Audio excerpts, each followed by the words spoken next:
Hello students, welcome back to our YouTube channel.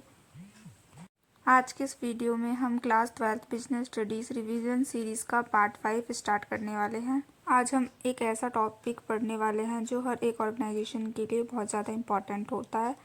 ये topic है आपका organising.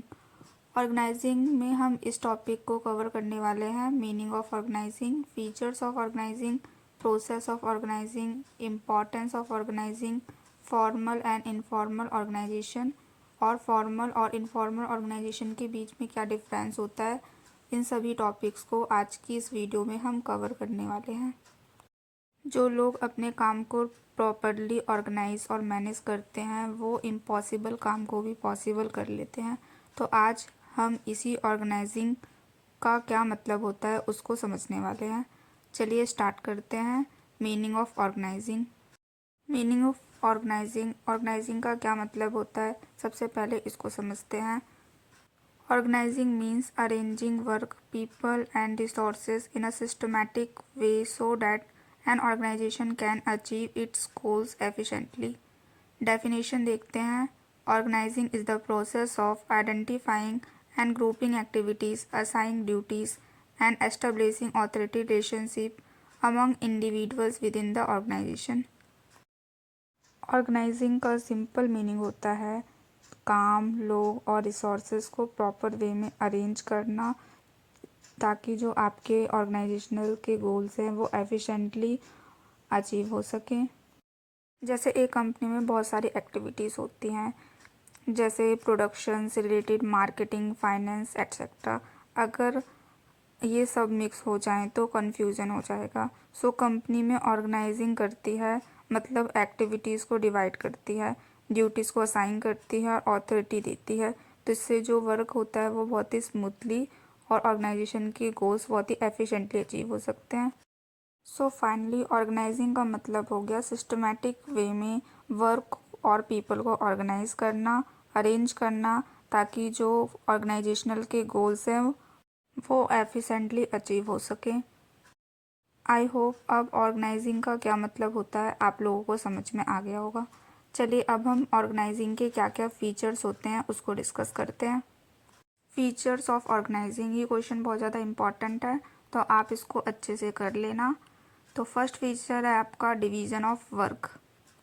Organisation divides the total work into similar task to reduce workload and increase the specialisation. इसका मतलब क्या है? इसका मतलब ये है जो भी वर्क है उसको स्मॉलर टास्क में डिवाइड कर दिया जाता है ताकि जो वर्कलोड हो वो कम हो और एफिशिएंसी और स्पेशलाइजेशन इंक्रीज हो। तो ये आपका फर्स्ट फीचर हो गया। अब सेकंड फीचर देखते हैं। सेकंड फीचर है आपका departmentalisation. Similar or related activities are grouped into departments such as production, marketing, finance, etc. Departmentalisation का मतलब क्या होता है? इसमें जो भी एक्टिविटीज़ होती हैं एक नेचर्स की या एक रिलेटेड एक्टिविटीज़ होती है उसको एक ग्रुप में रखा जाता है। जैसे प्रोडक्शन से रिलेटेड एक्टिविटी वो प्रोडक्शन डिपार्टमेंट में रखी जाएंगी, मार्केटिंग से रिलेटेड एक्टिविटीज़ मार्केटिंग के अंदर ग्रुप की जाएंगी। तो इसमें क्या है, डिपार्टमेंटलाइजेशन कर दिया जाता है। तो ये एक प्रोसेस है, फीचर्स भी है ऑर्गेनाइजिंग का। अब नेक्स्ट फीचर देखते हैं। नेक्स्ट फीचर है आपका assignment of duties. Every person is assigning a specific job according to their skill and qualification. इसमें हर एक पर्सन को उनकी स्किल्स और क्वालिफिकेशन, एक्सपीरियंस के अकॉर्डिंग जॉब को असाइन किया जाता है ऑर्गेनाइजेशनल के टास्क को सक्सेसफुली परफॉर्म करने के लिए। नेक्स्ट फीचर देखते हैं establishment of authority and responsibility. Organising clearly define who has authority and who is responsible for completing the work. इसका मतलब क्या है? इसका मतलब ये है जो ऑर्गेनाइजिंग है वो क्लियरली बताता है कि कौन किसका हेड है, किसको ऑथोरिटी दी गई है और कौन किस काम के लिए रिस्पॉन्सिबल होगा। तो इससे जो कन्फ्यूजन्स होते हैं वो अवॉइड्स हो जाते हैं और ये डिसिप्लिन को भी इंश्योर करता है। नेक्स्ट देखते हैं coordination. Organising helps different department and employees work together smoothly for a common goal. Organising coordination में भी हेल्प करता है डिफरेंट डिपार्टमेंट्स और एम्प्लॉयज़ के बीच में। तो ये फिफ्थ फीचर है। नेक्स्ट देखते हैं goal achievement. Organising ensure efficient use of resources which helps in achieving organisational goals. Organisational के गोल्स को भी अचीव करने में हेल्प करता है रिसोर्सेज का ऑप्टिमम यूटिलाइज करके। तो ये सभी फीचर्स थे ऑर्गेनाइजिंग के जो अभी हमने डिस्कस किए। मीनिंग और फीचर हमने देख लिए। चलिए अब हम प्रोसेस देखते हैं ऑर्गेनाइजिंग का क्या प्रोसेस है। तो फर्स्ट है आपका identification and division of work. The first step is organising is to identify the total work and divide it into small manageable task. This help in avoiding duplication and ensure specialization. तो first step क्या है आपका total work को identify करना, उसके बाद work को small parts में डिवाइड करना।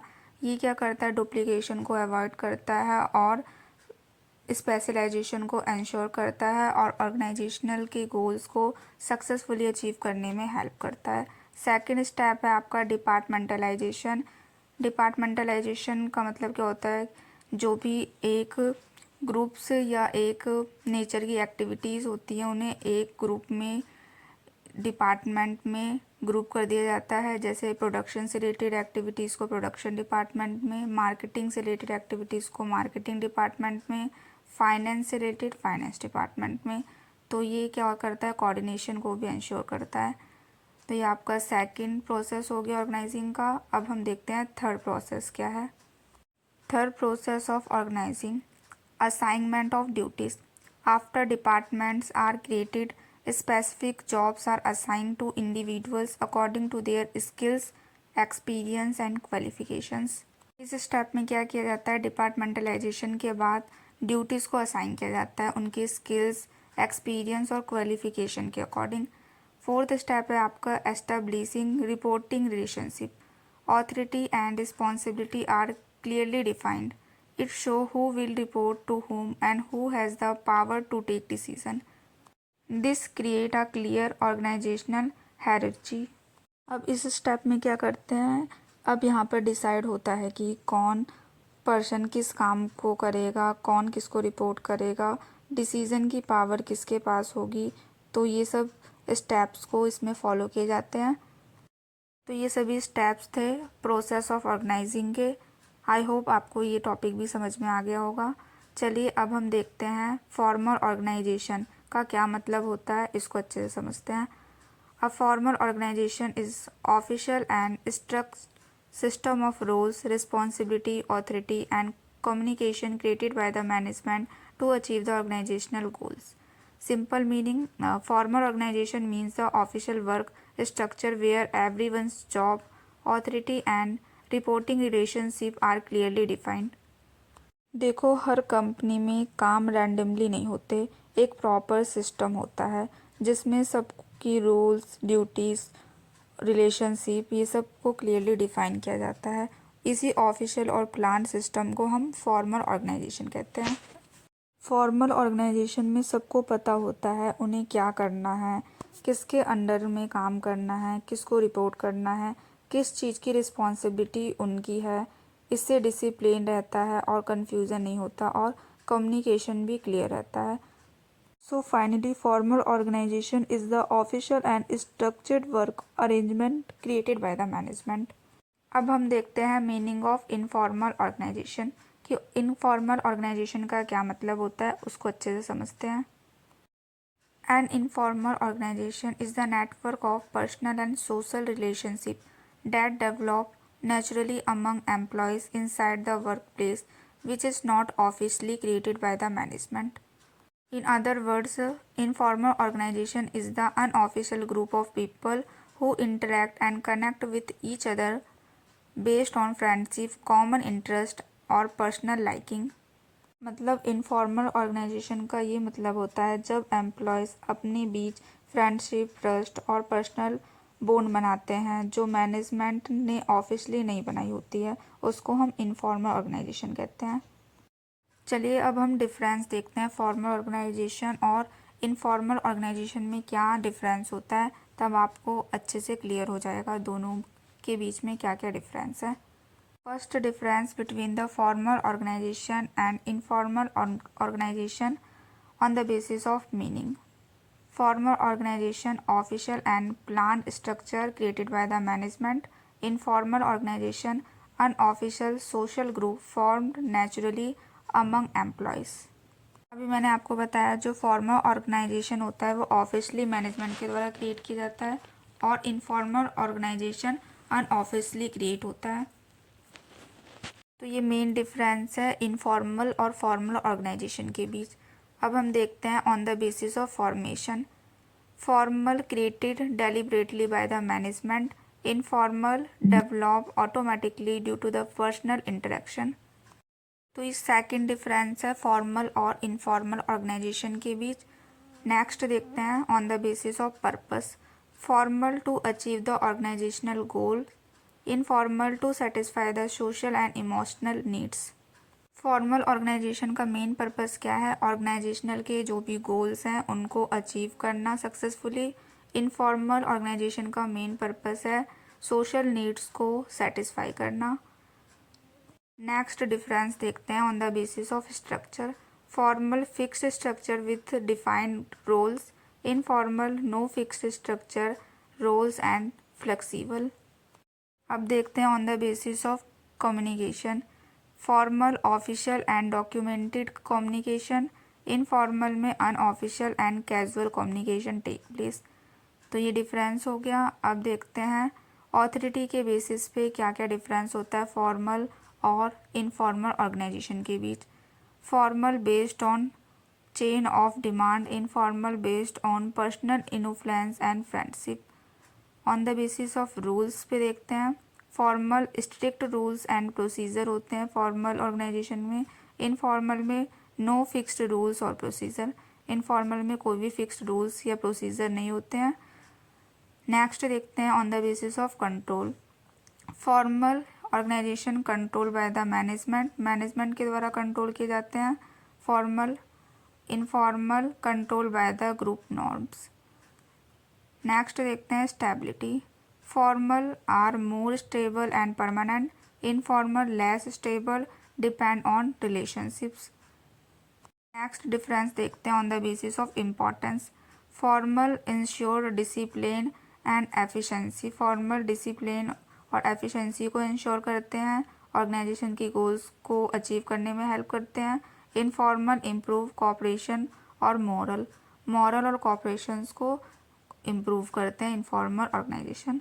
तो ये सभी डिफरेंस थे जो आपको भी पेपर में इसी तरह एक्सप्लेन करना है. अगर ये क्वेश्चन आए तो वैसे ही क्वेश्चन आता है तो इसको आप अच्छे से याद कर लेना. ऐसे ही एक्सप्लेन करना on the basis of meaning के बेसिस पे क्या डिफरेंस होता है, फॉर्मेशन के बेसिस पे, पर्पस के बेसिस पे, स्ट्रक्चर, रूल्स, स्टेबिलिटी और इम्पोर्टेंस के बेसिस पे. चलिए अब हम देखते हैं इम्पोर्टेंस क्या होते हैं ऑर्गेनाइजिंग के.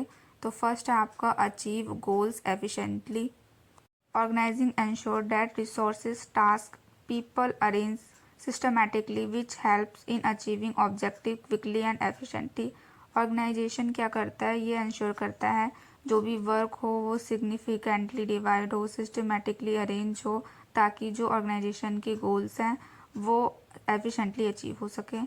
तो ये आपका फर्स्ट इम्पोर्टेंस हो गया. अब सेकंड देखते हैं better resources utilization. Organizing help in assigning the right task to the right people and using material and time effectively, avoiding waste. Organizing ये भी इंश्योर करता है प्रॉपर यूटिलाइज हो आपके रिसोर्सेज का, तो ये भी एफिशिएंटली अचीव करने में मदद करता है ऑर्गेनाइजेशन के गोल्स को. नेक्स्ट पॉइंट देखते हैं इम्प्रूव कोऑर्डिनेशन. ऑर्गेनाइजिंग कोऑर्डिनेशन को भी इम्प्रूव करने में हेल्प करता है. A proper organizational structure ensures smooth communication and cooperation among team members and leading to better teamwork. Next देखते हैं facilitates growth.